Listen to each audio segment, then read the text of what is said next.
Hello, welcome everyone. My name is Prusella Phillips. I'm the Director of Alumni Relations and Annual Giving at Golden Gate University, and I am so ecstatic to have you join us today. Our presenter, Marie Sparks. She has an MBA and a PMP. She's also the Director of the Project Management Graduate Program at GGU. She's an active leader for the local chapter of the Project Management Institute, PMI of San Francisco.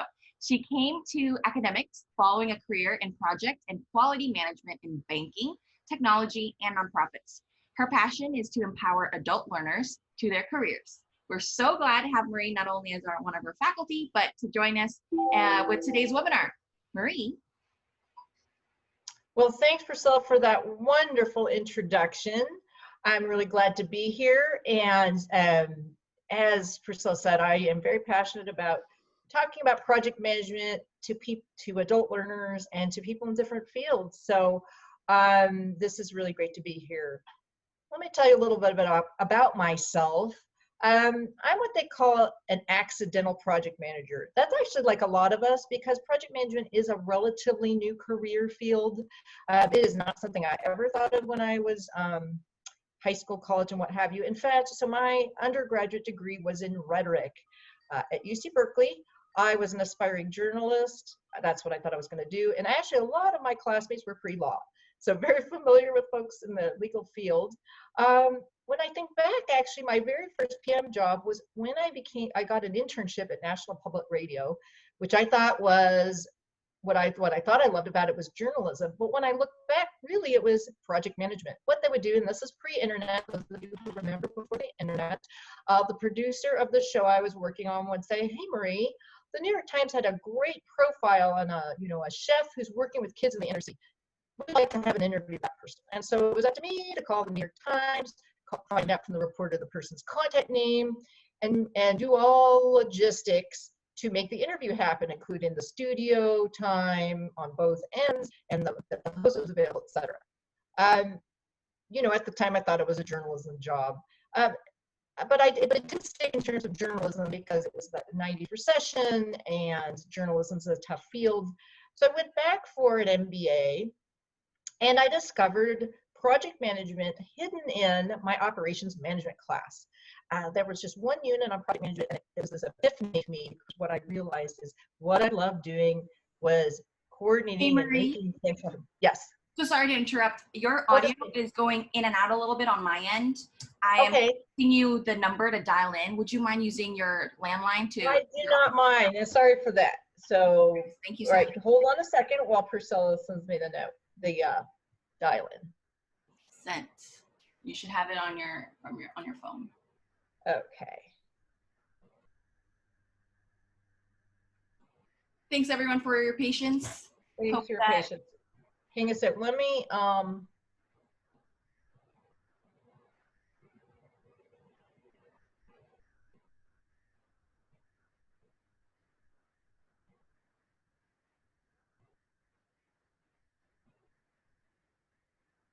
For the couple of folks who just dialed in, we are at a pause so that Marie could dial in as well with her audio. We just had some audio difficulties.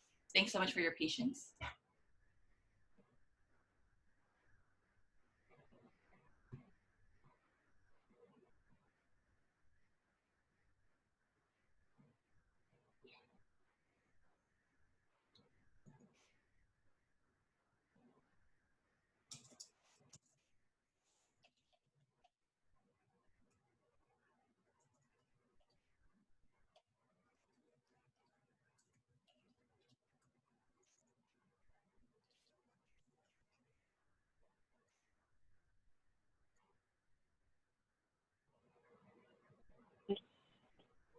Hi there.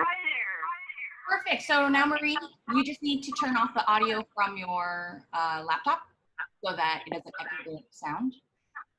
And we are ready to get back in business. Okay, how's that? Perfect. I don't hear an audio echo. Oh, that's awesome. And by the way, so thanks for your patience.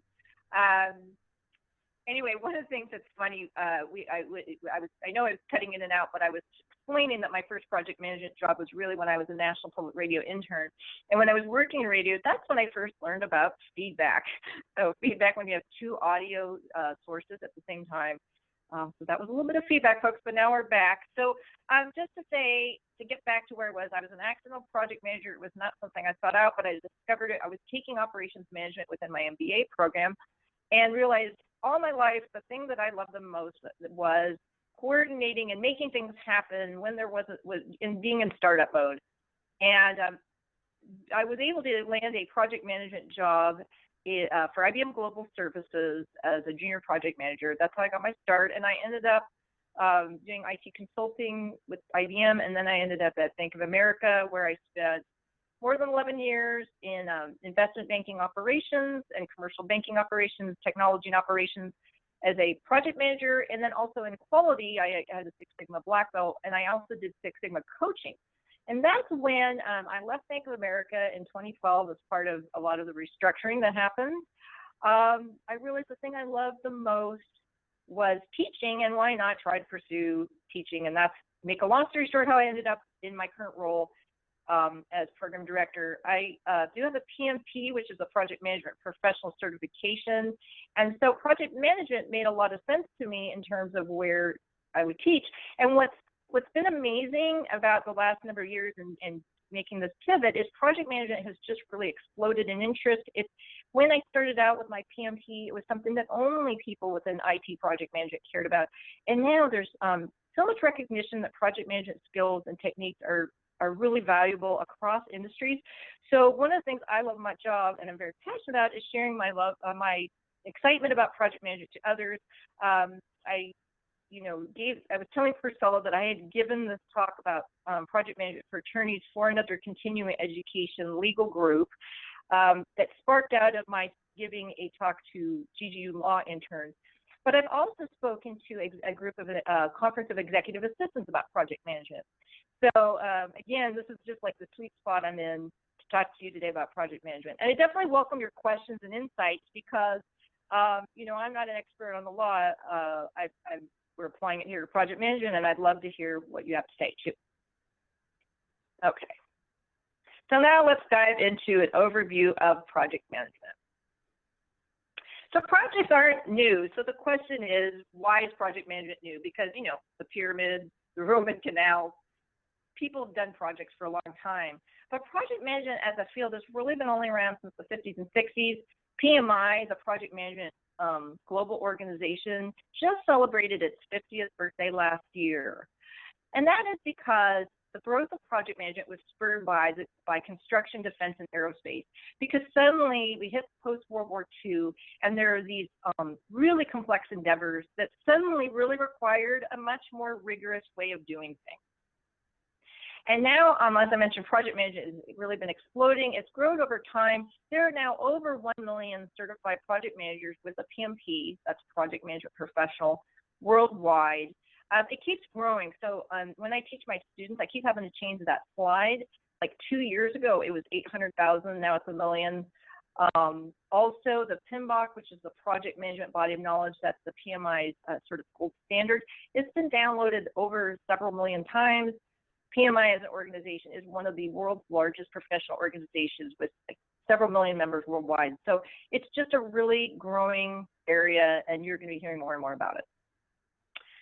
So let's talk about the case for project management. And the sad truth is most projects fail. Now, I know I'm talking to attorneys, and I would say we're talking about business, so I know most attorneys, I'm not saying that most cases fail, but in business, the sad truth is that across business, most projects fail.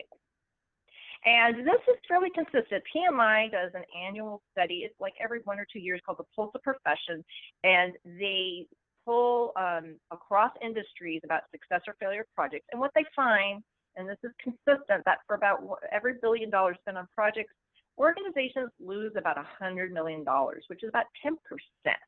Given that projects are supposed to be something that's supposed to be value add, that's really not a good thing. And so what they have found also, though, is that organizations that support project management practices, that improves their success rate. And PMI has kind of been the evangelist for this for a long time, and it's taken time, but companies are now beginning to realize that this is true, that if they support project management, if they have methods and tools within their organization, that really improves their success rate. And that's one of the big reasons that project management is in such a growth mode. And I like to say project management means managing projects so that they don't manage you. So let's start with some definitions. It seems like an obvious thing, but what is a project? A project is a coordinated set of activities to create something new within a deadline. So for an attorney, that would be a case, for instance. And really, even though things might be repeated, if it has a start and a finish, it is a project. So I'll give you an example. I used to work with students who are in a technical college. A lot of them work for AT&T doing cable installation. You would think that installing cable in people's houses is pretty boilerplate. And yet, one of my students told the time that he got stuck in a crawl space because it turned out that there was some space in there that he couldn't navigate. So that just shows how even something that seems standard and repeatable can have unexpected issues because, you know, there is a variation on a case-by-case basis. And a project manager is the person who coordinates those activities and makes sure everything is completed successfully. And again, the thing about that is very specific about the language here, because sometimes people are given that sort of like lead role or position title, but if they don't have the authority to actively, you know, put a stop to things or have any authority to make sure things happen the way they should. If they're just someone who's a leader in name only, then they're not really a project manager, because there's a lot of people who have that kind of coordinator role, but they don't either have the authority or the skills to make sure things are successful. And I would say that legal work is by its nature project-based, because when you have cases, you have a start, you have a finish, you have deadlines, you are doing something new, even if it's repeatable. Every time there's something slightly different with the situation and the client. And lawyers can be seen as project managers. You know, bear with me for this, because obviously there's a lot more that you are, but I'm just saying, for the sake of argument here, you know, lawyers are project managers within the legal field. So I want to tie this into PMI's talent triangle and the view of what a project manager is and what their skill set is. It used to be that project managers were seen as kind of bean counters. They were the people who managed the schedule and the budget, and that's what kind of it. And it's become more and more recognized that to be successful, it requires this amalgamation of skill sets, because you need to know your business and you need to have these, you know, very difficult leadership and negotiation kinds of skills to make things happen.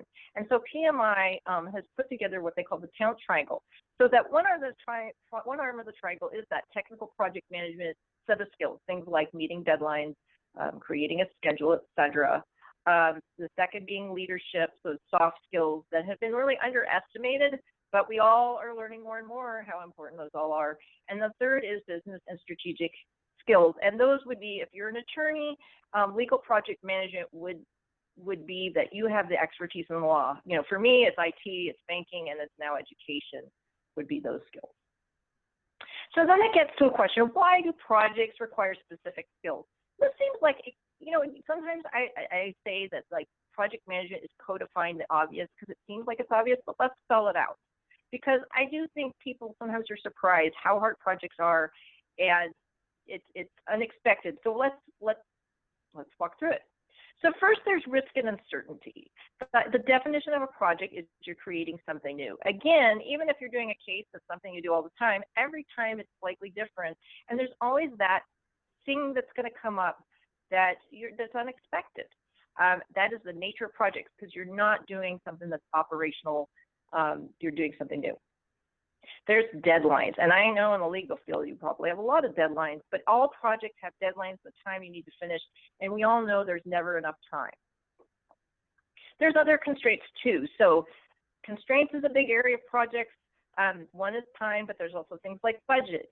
There, you know, your client doesn't have unlimited funds. There's a limited number of people. There's a limited number of resources. You know, you might require you know, there might be regulatory limitations, or anyway, there's lots of constraints. You have to work within constraints. You have stakeholders with different interests. So the thing is, you have different people who, stakeholders with different interests. So you have, like, let's say you have your clients, but you also have the opposing counsel. You may have regulators. You have various people, you know, your cases might affect the general public. There's a lot of different people that you have to please, or at least not offend. You have to balance those interests. You need to manage without authority. I think this is something that's very true in the law field, because there's this thing where, let's say I'm in a functional organization within a company and I have employees, and I manage those employees, and I can fire them or I could give them a promotion. But so many times within projects, you are managing people. You are managing people where you're responsible for making sure that they get things done, but they don't report to you. So likewise, as an attorney, you're dealing with clients and, you know, like, again, regulators or outside people where you're depending on them. You need to work with them, but at the end of the day, you know, you need to use those soft skills to enable the work to get done, but you do not actually have authority over them. Finally, I love this. Is something that's come out that's relatively new, but it's also, I think, something that seems very intuitive. It's called the optimism bias. And so this is neuroscience researchers have come to prove what we kind of all know, which is that the human mind tends to be optimistic. I mean, that is what, you know, like, I think as teach students. So you think you're a student, you're staying up late at night, and you're it's the last minute to do your paper because, you know, you kept putting it off because you kept saying, you know, it's a week, but I have plenty of time. And then it's a couple days and you think, I have plenty of time. Then all of a sudden it's the night before and you go, what was I thinking? I shouldn't have waited till the last minute. So what researchers have found is our tendency is to be optimistic about the work ahead. It's a human protection of the mind, but it also is one of the reasons that sometimes projects go astray because we tend to be over optimistic about them. Hey, so Priscilla, I realized that because of the technical difficulties, we didn't manage to do the poll. So I thought this might be a good time to do that. Sounds good. So we had the 2 poll questions. Yeah, so why don't we do that one? So I'm really curious with the group, when it comes to your work and whatever your work is, what is your biggest challenge? Risk and uncertainty, deadlines, constraints, limited time and budget, stakeholders with different interests, managing without authority, or the opposite bias. Looks like it's spread out like in different areas. Excellent.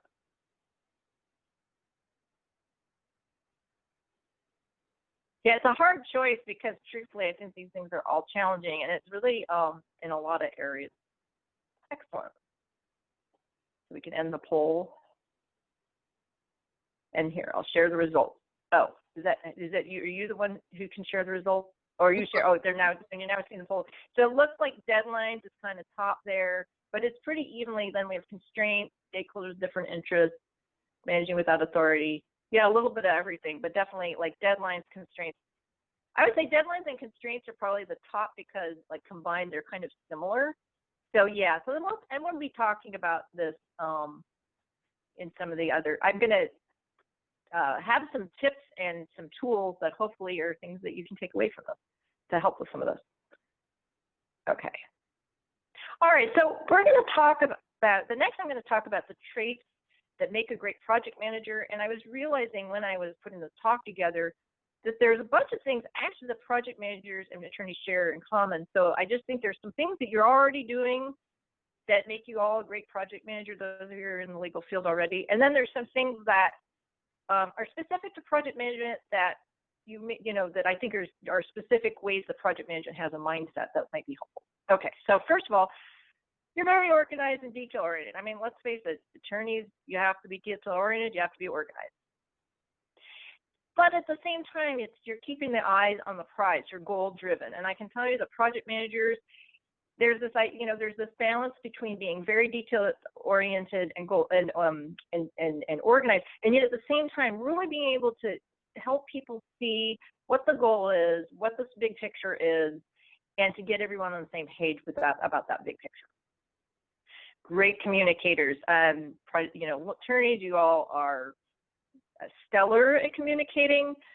Project managers, we use communication all the time. PMI says that project management requires 90% of the time, 90% of your time is spent on communication. And so that rhetoric degree I had, I use it every day as a project manager.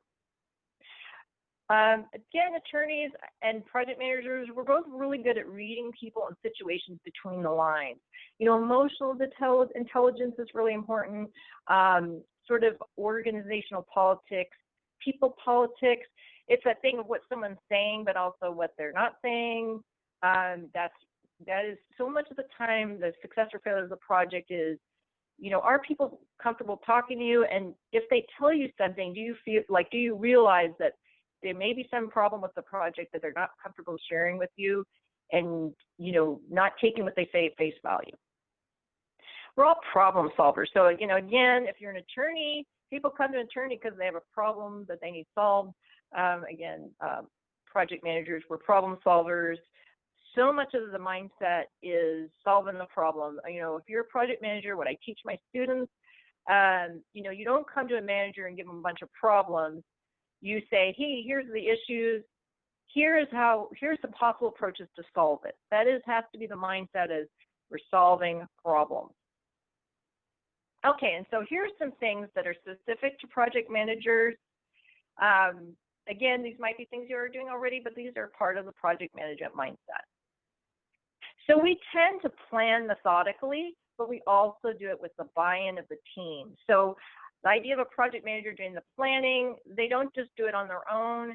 They include the team, they include any key stakeholders, outside people that need to be involved. When you plan with as many people who are involved as possible to avoid surprises and to make sure all dependencies are included. You also anticipate risks and roadblocks, and you do that in a very methodical way by tracking those, brainstorming on what the possible risks and roadblocks are, tracking those that arise, communicating them, and resolving them. And so much of a project manager's job is that tracking, communicating, resolving. And again, that is really where the rubber meets the road in terms of someone being a project manager versus someone just being that kind of coordinator. I've seen so many times in organizations where someone's given a role that's supposed to be project manager, but if they don't have the authority to escalate and resolve problems, then they're not really a project manager, and then they're not going to be effective. So much of what project managers do is spell out what might seem obvious to others. So again, like I said, a lot of this is codified common sense. Some of the things that project managers say is the obvious, but sometimes it's the obvious thing no one wants to say. Sometimes it's the thing that no one wants to hear. It's that thing of, okay, you can add that function, but that's going to add extra cost or you know, affect the budget, or actually you can't do that because it's not doable. One of the things about project manager is and I'm guessing that attorneys, you probably have to, you know, break news to clients about something that can or cannot be done. But it's also one of the things that we do is good project managers also learn how to still translate things between areas. So I used to work with a lot of very technical people. They weren't very good at talking to business people. And so a lot of times I felt like a human translator, and that's a lot what we do. One of the things we do is we collaborate equally across stakeholder groups. And in effect, a really good project manager really needs to manage up and manage down. What does that mean? It means you take everybody equally seriously, whether they're the lowest person on the totem pole or the highest. The reason is sometimes that person on the ground is a person who is really important for the project to be successful, or can see something coming that's a problem, and they need to feel like they're being listened to. And at the same time, you also need to make sure that people at the top know what's going on as well. And so really, that is, you know, not that everybody does it effectively, but I see that the people who are most effective as project managers know how to do this. And we're talking about managing without authority. A lot of being a great project manager is you sort of take out the ego. You don't really have that ego of yourself, but it's motivating people, appreciating others, having leadership, building a network, building working relationships. And so one of the really important things I'd like to say is project managers are servant leaders. You know, we're not like, so when I was at my corporate job, I did not have a big title. I did not have a lot of people reporting to me, but I worked with a lot of different people. But the thing was that when the project was successful, the team gets credit. So, you know, it's really not about you. It's like the team gets credit. But the buck does stop with the project manager. And so usually what happens is, and it happened to me, the project didn't do so well. And then, you know, then the project manager takes a hit. And so definitely, I think this idea of servant leadership is becoming more and more a thing within business, and recognition that there's this traditional idea of a business leader as that person who's kind of the big ego, the person out in front, but project managers tend to lead from behind. Okay, so now I'm going to segue to some tips for attorneys, and I'm actually going to have some tools and techniques that hopefully you can take away and use. I actually have some tools in this that we will be sending out to those who registered. So we're going to walk through each of these. So the first tip is understanding the triple constraint. The second is focusing on stakeholder management. And the third is creating project schedules. And these are very oversimplified tools that I'm going to be sharing with you, but I'm hoping they're things that can be helpful in applying, because, you know, just to show you that you can use things that are really simple that may help make things easier. I think people have this idea that you have to be fancy, but really it can be really quite simple. Okay, so first one is understanding the triple constraint. So we're talking about constraints and limitations. So the traditional triple constraint is called the iron triangle in project management, and that is scope, time, and cost.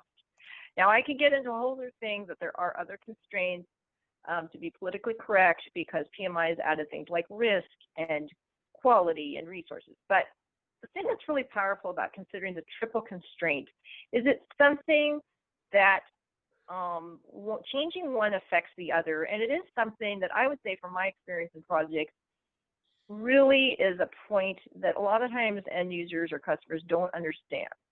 So with scope, cost, and time, changing one affects the other. So my example is, client wants to add on to the scope of the case. They want to add something different than what was originally agreed to. And that result is going to be an increase in the cost and schedule, because you can't make an omelet without breaking an egg, right? But again, not something people necessarily understand. So having this concept may help.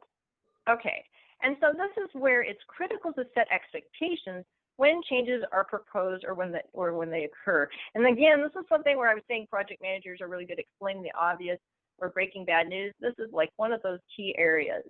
And I'm going to quote my former boss at IBM.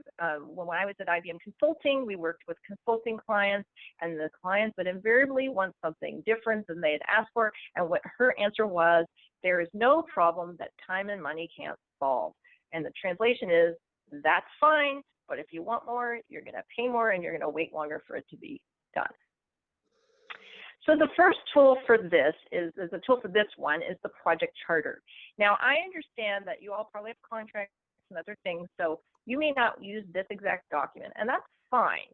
But I just wanted to point out that project managers use a charter to set expectations on some very key criteria. And so maybe if there's things that you're not setting the expectations on, this is something you could add for some of these. So what the charter does, it sets expectations of time, scope, and cost. It gets everybody on the same page. So it's a communication tool, but it also sort of helps with planning. Gives a start date, projected finish date, or sort of expected time frame, a high-level cost estimate, some sort of set of objectives and success criteria, you know, a definition of the scope, so everybody knows what the scope is, and then something with roles and responsibilities. You know, again, what I find when I've taught students in various industries, some people, you know, you may already have contracts to do this. Maybe a lot of this is already covered, but maybe some of this is already covered. But again, maybe these are things where there's an element or two that's not in what you're doing that might help. The second is focusing on stakeholder management. So stakeholders include everyone who has a stake in the project. And I'd like to quote one of my fellow PM instructors who sometimes says, stakeholders can put a stake in your project. So the thing is, again, you have to balance all the different players who might be involved in your project, who can affect it positively or negatively. Project managers balance stakeholder interests and work to keep parties informed. definitely over communicating is better than under communicating. And it's just really good to always be thinking of who the stakeholders are. And so some of the stakeholders could include yourself, staff, clients, competitors, government, the public. Basically, anyone who touches the project could be considered a stakeholder. You really should even think of people who could be affected but are neutral, because even those people who are neutral could, if things change, become important. So I'll give an example, like in a company, if you have a desktop PC rollout, like let's say everybody's getting new computers or new software, you know, most people aren't going to really care, but if you mess up their current computer because you messed up the rollout, suddenly you have a whole bunch of really unhappy people. So that's where anyone who's affected in any way should be tracked. Here's some practices to help. So holding formal kickoff meetings to launch the project and get everyone on the same page. Again, I'm using project management language. This may be something you already are doing, but one of the things is definitely when any stakeholder is going to be involved and they're new to the project, figuring out ways of orienting them, and it is good to have some sort of kickoff. And again, tying things up with some sort of closeout meetings. Again, this might be something you already do, but it's just definitely a best practice. And again, managing up and managing down. Don't forget the little guy. Don't forget that stakeholder who may have some sort of impact. They may have some sort of impact, but they're not, you know, not quote unquote important. Plan and manage communication. So communication, as I mentioned before, is 90% of a project manager's job. And definitely, I think I heard from when I was talking to attorneys that sometimes the communicating can be sort of a pain point. So I'm going to have the tool here is a combined stakeholder register and communication plan. So the stakeholder register is very simple, but it is a list of stakeholders, who they are, whether they're supporting, neutral, or against what you're doing, and how big their influence is. Again, even if someone's a low-level influencer or neutral, it's good to track them. But definitely those people who are either big supporters and have high influence or very much against you and high influence are ones that are just really important to keep track of. Again, some of this may seem obvious, but in thinking about it, there may be people you hadn't really thought about that need to be on here. And it's a living document, so it could be something where you revisit over time, people may need to be added or people may need to be eliminated. And then having a communications plan. I think having a communications plan is even more important now that there's so many different communications channels and options. What are people's preferred medium of being communicated to? Are they people that you want a text? Do they want a phone call? Do they want what? How frequently? Because sometimes people don't want frequent communications. What level of information do they need? Do they need detailed information? Do they need summary?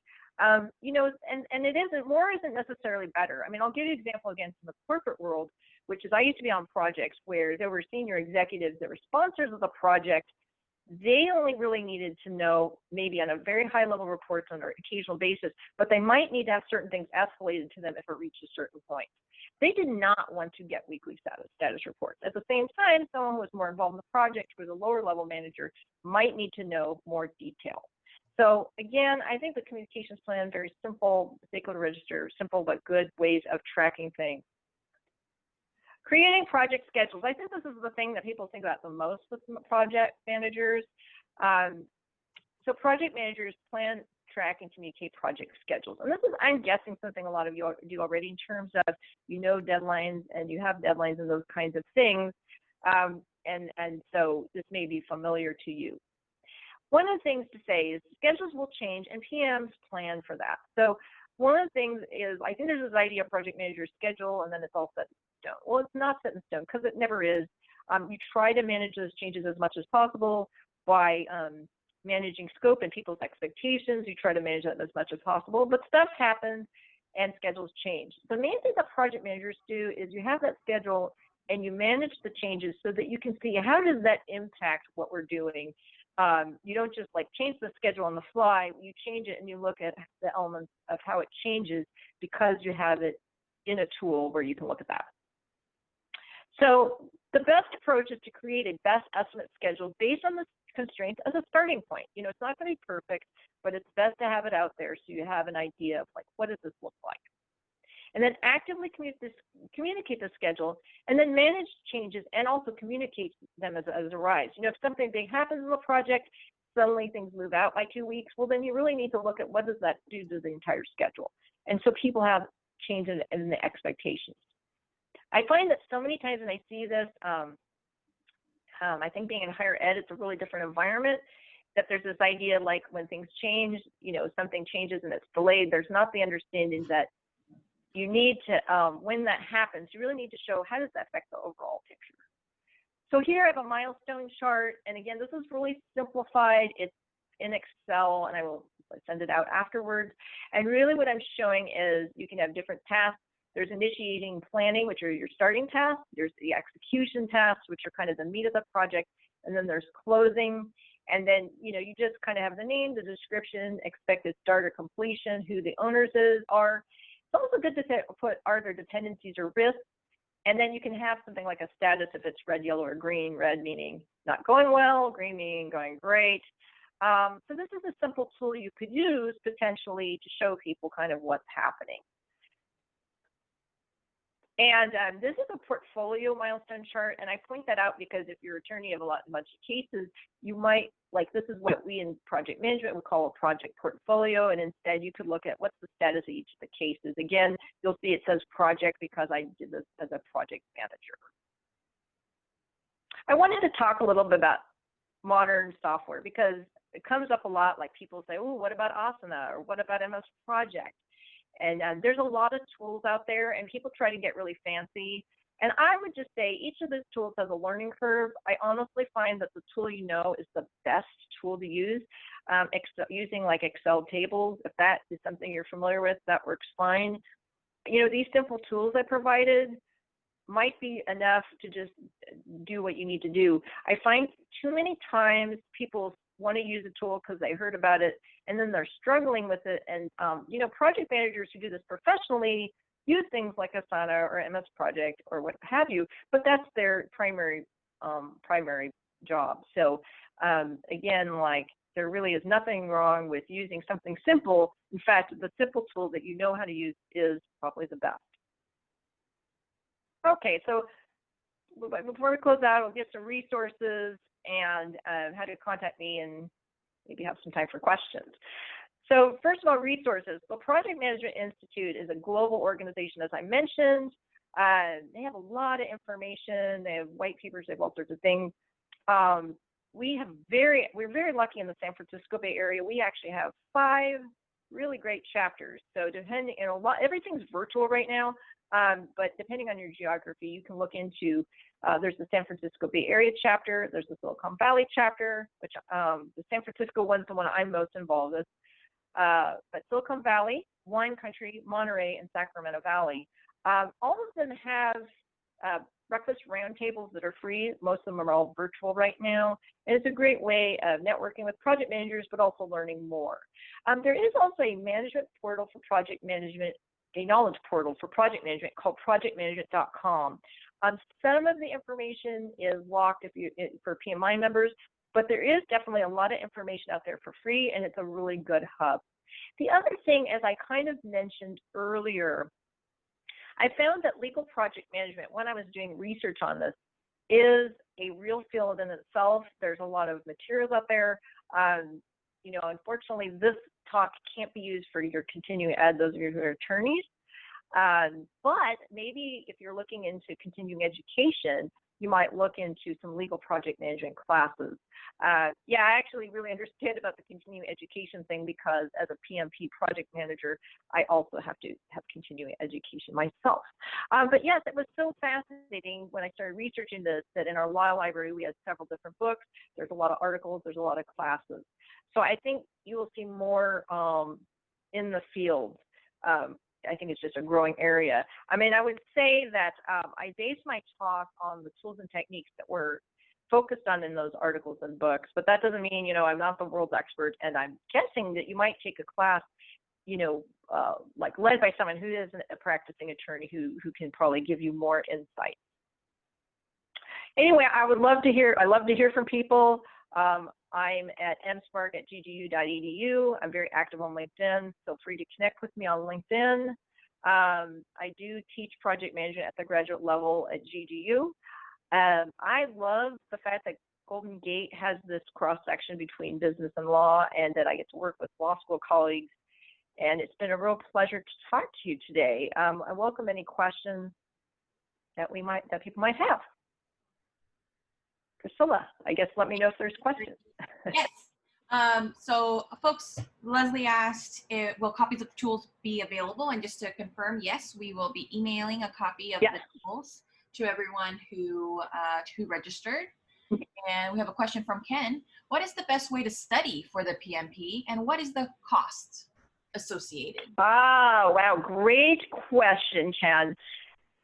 So one thing about the PMP that's complicated is the exam is going through a massive change in January. So I'm hoping, I will talk about studying for it right now. So the number one thing I don't really know is whether you've had project management training or not. There is not one best way. If you have, because PMI requires that you take a classroom class, if you've not taken a PM class, you need to take, most people do take some sort of PM boot camp. But I want to say, if you have taken any project management training, that's not required. I would say that if you do a boot camp, in order to really to pass the exam, you have to do more than just the boot camp. The boot camp really, they help you understand what the materials are to study. The way to pass the exam is to do as many practice tests as possible. And once you start doing well at those tests, that's when you take it. It is a very tricky exam. It is very experience-based. It is situational, and they keep making it harder. And so you really have to get yourself in the mindset of how does PMI want you to answer the question. Ken, I'm always happy to help people who are trying to figure out about the PMP. So I would also say, feel free to reach out to me, and I'd be happy to connect you with some other resources. But hopefully that answers at least some of the questions. Thanks, Marie. Ken says, thank you, I'll reach out possibly. We have a long question here with some background information from JP. He shares, I would say that for many lawyers, when working on a project in a new field, the additional psychological challenge can often be a neurotic anxiety of perfectionism, as well as trying to make all the stakeholders happy, which can sometimes deplete the enthusiasm behind the project itself and steal away energy from actually getting the work done. Marie, do you have any suggestions on managing such project management nerves? Oh my gosh, that is such a great question. And you are so right on about that. I will just share with you that one of the things when I teach project management that I hope my students get out of it is that it is very stressful. So it is stressful. There is that emotional pull that I think there's this emotional labor we kind of all now appreciate. I think with COVID, there's more of this talk about mind, that mindfulness and that kind of thing. And I actually had a student at one point who came up to me near the end of the term. He said, Professor, I really loved your class, but I don't want to be a project manager. I just realized it is not for me. So that being said, you're an attorney, you signed up for it. I was a project manager, I signed up for it. There's different things. I think the thing is figuring out those ways of stepping away from the situation. I think one of the things about being good at what you do is to keep your cool. And so some of that is definitely making sure you're taking breaks, have something that's a stress relief. Realize when people are triggering you in some way that you kind of acknowledge that and figure out how to step away from that to some extent. I mean, I know for me, I've definitely had in my career people who are very difficult or situations that are really difficult. And what's helped me is making sure I have some sort of exercise or mindfulness or something to step away, figuring out, how to disassociate myself emotionally. I actually had a situation recently in my current job where I realized, I need to not take personally some of these things. If I can step away from it and look at it like I'm managing it and I'm not emotionally carrying the load, it makes it a lot easier. I think a lot like a doctor who has a bedside manner, and doctors care for patients, but yet they have to have that objectivity. Finding that is really important. It's because you can get very wrapped up in project drama and project politics. So I would say find find some way to give yourself a break, step away emotionally, and then just acknowledge it's hard. It is hard. It is work. It is emotional labor. And I totally relate to your question. That's such a great question. Thank you, Marie. We have a 3-part question. Can you briefly discuss how to manage multiple cases at once? I appreciate the Milestone tool. So do you recommend we have a table that incorporates all of our milestones? And lastly, if so, is there a PM tool that you can share with us? Awesome. Okay, so it sounds like if I'm getting the question, it sounds like multiple cases and then like managing that, but then actually having sort of some of the tasks underneath. And yeah, definitely like for project manager, they would have some of the dashboard with the overall, and then you would have it where it would break down into more depth. I mean, traditionally people would use a tool like MS Project. There is a free tool I would recommend called Project Libre, and we can send out the link to that with the other things, Priscilla. Project Libre is part of the LibreOffice suite, and it's a very simplified version, and it's free of MS Project. Because one nice thing with a tool like that is, to your point, you could have a little bit more detail underneath the cases, and I think that would be fairly simple. I mean, yeah, because in general, the way, like when I was working for a company where we were managing projects and then rolling them up at the program level, a tool like that can allow you to have individual projects with their tasks, but then kind of roll it up so then you just see the high level milestones. So hopefully that kind of tool would help. And because I definitely understand you need the high level and you need the detail. I was trying to keep it really, really simple for this audience. But again, I'll send out the Project Libre information with the other things, Priscilla. Thank you, Marie. Another question from Leslie. How do you effectively deal with delays and communication to stakeholders about unforeseen circumstances? Great question. And that is a huge part of what a project manager does. I mean, I think the thing is, first of all, to be as proactive as possible. So first of all, to over communicate, be proactive, and be as much ahead of it as possible. I think the thing where people go wrong, and I mean, speaking more from my project experience, is they want to hide delays, or they want to put off telling people. So the thing is, one of the things that I've found is when things are, so first of all, when you track, one of the things project managers do that I didn't really mention was we track issues and things ahead of time.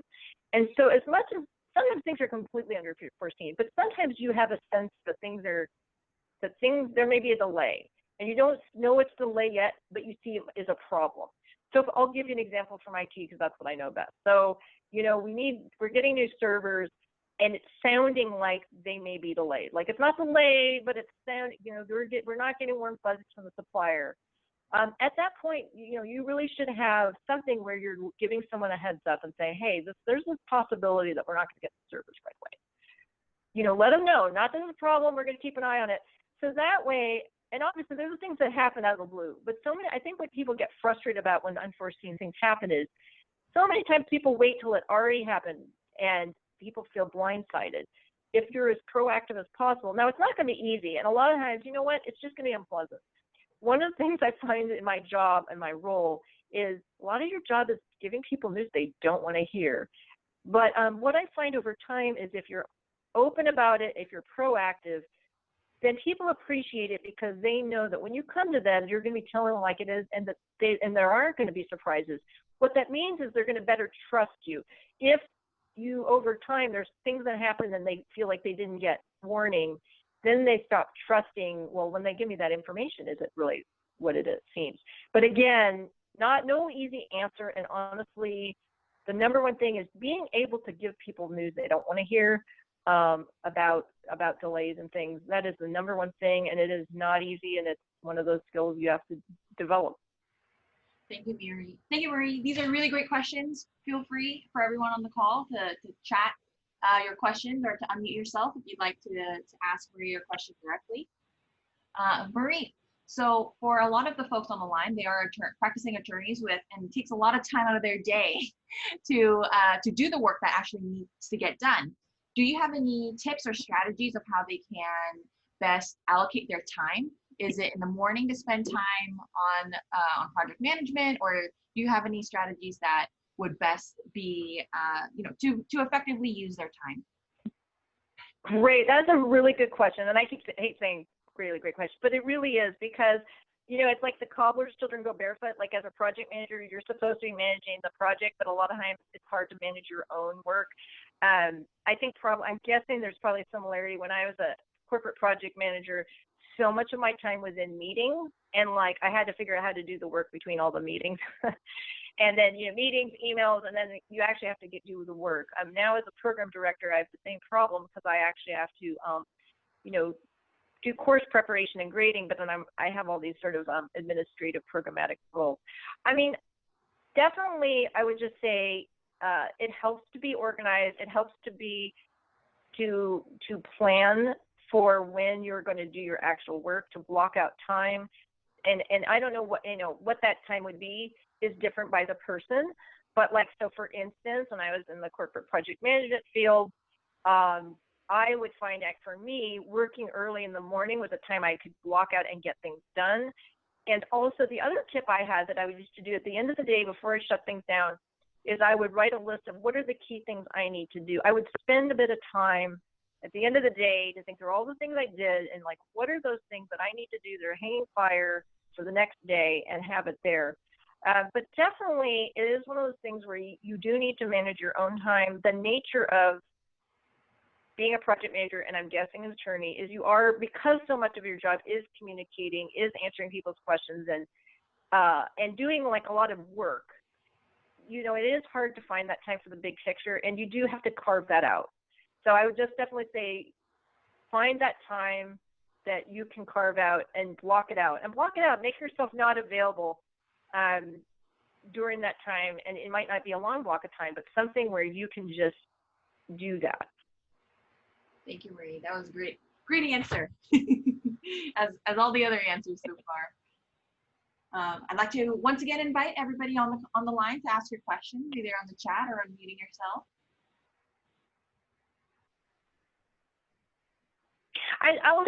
Since I know we're kind of near to the top, I will say that, of course, with COVID, there's been a lot of things that have been happening on the fly. So what's interesting as a project manager, I think that just shows you that there's planning, and then there's things that happen.